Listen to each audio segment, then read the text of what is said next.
ప్రశ్నిస్తున్నాను. ఏ ముఖం చూసుకుని రేపు నువ్వు జిల్లాలో ఓట్లు అడుగుతావు?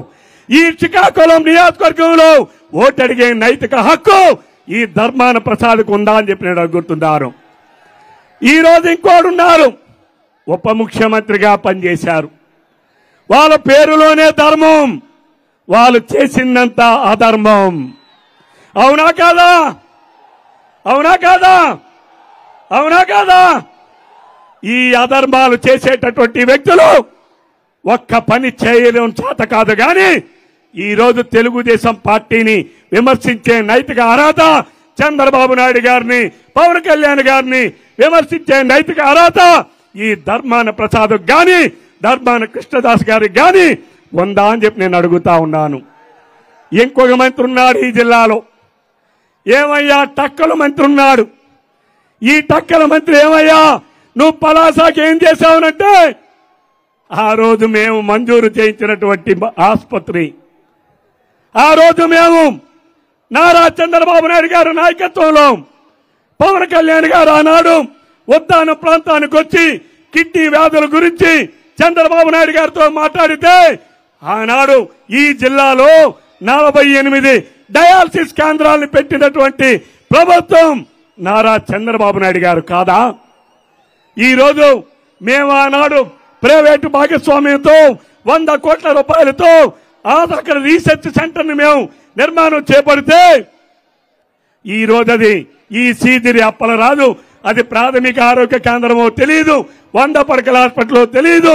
ఈ రోజు కనీసం మేమిచ్చిన డయాలసిస్ సెంటర్ ని హాస్పిటల్లో పెట్టుకొని నేను చేశాను, ఉద్ధరించానని చెప్పి మాట్లాడుతూ ఉన్నాడు. ఇదేనా ఈ మంత్రులు చేసేది? ఈ మంత్రులు ఈ 5 సంవత్సరాల కాలంలో ఇసుక రాంపులను దండుకున్నారు, ఇసుకని కొల్లగొట్టారు. ఈ రోజు మనకి తాగునీటి అవసరాలు లేకుండా ఈ రోజు ఈ జిల్లాని తయారు చేసినటువంటి నాయకులు ఈ వైసీపీ నాయకులని చెప్పి ఈ సందర్భంగా తెలియజేస్తున్నాను. ఆనాడు చంద్రబాబు నాయుడు గారి నాయకత్వంలో 134 సంక్షేమ పథకాలను అమలు చేస్తే 100 సంక్షేమ పథకాలని రద్దు చేసినటువంటి రద్దుల ముఖ్యమంత్రి ఈ భారతదేశంలో 29 జిల్లా రాష్ట్రాల్లో ఏ ఒక్క ముఖ్యమంత్రి అయినా 100 పథకాల్ని రద్దు చేశారా అని చెప్పి నేను అడుగుతున్నాను. ఈ రోజు మనం 100 పథకాలని రద్దు చేసి నేను సంక్షేమం చేశా, రేపు తెలుగుదేశం వస్తే సంక్షేమం చెయ్యరని చెప్పి మాట్లాడుతూ ఉన్నారు. నేను చెప్తా ఉన్నాను ఈ వేదిక ద్వారా, ఈ జిల్లాలో ఉన్న ప్రధానికానికి తెలుగుదేశం పార్టీ తరఫున ఈ వేదిక మీద ఉన్నటువంటి తెలుగుదేశం పార్టీ అతిరథ మహారథులందరూ మేము మా చంద్రబాబు నాయుడు గారి నాయకత్వంలో మీ భవిష్యత్తుకి 6 పథకాలతో గ్యారంటీ ఇచ్చాం, సంతకం పెట్టి ఇచ్చాం.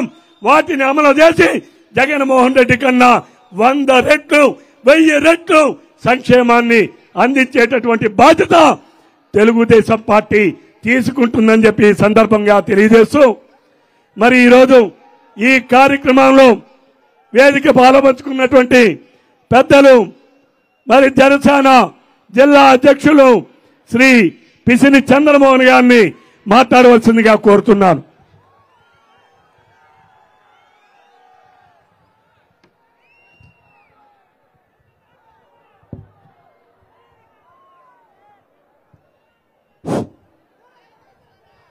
నేడు శ్రీకాకుళం జిల్లా తెలుగుదేశం పార్టీ జనసేన పార్టీ ఆధ్వర్యంలో ఏర్పాటైనటువంటి రా కదలిరా కార్యక్రమానికి విచ్చేసినటువంటి జన సైనికులకు, వీర మహిళలకు, టీడీపీ కార్యకర్తలకు, నాయకులకు పేరు పేరున హృదయపూర్వకమైనటువంటి ధన్యవాదాలు తెలియజేసుకుంటా ఉన్నాం.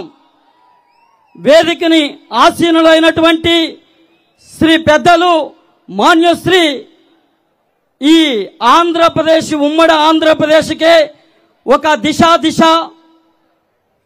ఈ ఆంధ్రప్రదేశ్ ప్రజల జీవితాల్లో వెలుగును నింపినటువంటి మహోన్నతమైనటువంటి నాయకుడు శ్రీ నారా చంద్రబాబు నాయుడు గారికి, అలానే ఈ రాష్ట్ర తెలుగుదేశం పార్టీ అధ్యక్షులు శ్రీ కింజరాపు అచ్చెన్నాయుడు గారికి, అలానే ఈ జిల్లా పార్లమెంటరీ పార్టీ అధ్యక్షులు శ్రీ కోన రవికుమార్ గారికి, అలానే మాజీ శాసనసభ్యులకు పెద్దలు శ్రీ కిమిడి కళా వెంకటరావు గారికి, అలాగే అనేక మంది శాసనసభ్యులు, శాసన మండలి సభ్యులు, అనేక మంది జడ్పీటీసీలు, ఎంపీపీలు పేరు పేరున హృదయపూర్వకమైనటువంటి ధన్యవాదాలు తెలియజేసుకుంటూ, ఈ వేదిక మీద ఈ శ్రీకాకుళం జిల్లాలో జనసేన పార్టీ నియోజకవర్గాల సమన్వయకర్తలు, ఇన్ఛార్జీలుగా ఉన్నటువంటి ప్రతి ఒక్కరికి కూడా ఆశీనులై ఉన్నారు. వారికి కూడా పేరు పేరున ధన్యవాదాలు తెలియజేసుకుంటూ, మీ అందరికీ ఒక మనవి, ఈ ఆంధ్రప్రదేశ్ ప్రజలు ఆలోచన చేయాలా,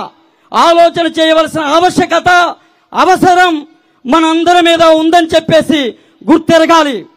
2019లో ఏర్పాటైనటువంటి వైఎస్ఆర్ కాంగ్రెస్ పార్టీ ప్రభుత్వం అన్ని రంగాలను నిలువున ముంచేసినటువంటి పరిస్థితుల్లో ఈ రాష్ట్రాన్ని బాగు చేయాలి, ఈ రాష్ట్రంలో ఉన్నటువంటి ప్రజల సురక్షితమైనటువంటి పాలన ప్రజలకు అందించాలనే ఒక మహా సంకల్పాన్ని సిద్ధించినటువంటి మహానాయకుడు ఈ ఆంధ్రప్రదేశ్లోనే కాదు, భారతదేశ రాజకీయాల్లోనే నీతి, నిజాయితీ, నిబద్ధత కలిగినటువంటి ఏకైక నాయకుడిగా ఉన్నటువంటి శ్రీ కొణిదెల పవన్ కళ్యాణ్ గారు తీసుకున్నటువంటి నిర్ణయాన్ని మేమందరం కూడా శిరస వహిస్తూ, ఏదైతే జనసేన టీడీపీ ఉమ్మడి ప్రభుత్వంతోనే ఈ ప్రజల జీవితాల్లో వెలుగులు నింపగలమని చెప్పేసి ఈ నమ్మినటువంటి ప్రజలందరూ కూడా నమ్ముతా ఉన్నారు. ఆ నమ్మకాన్ని మనం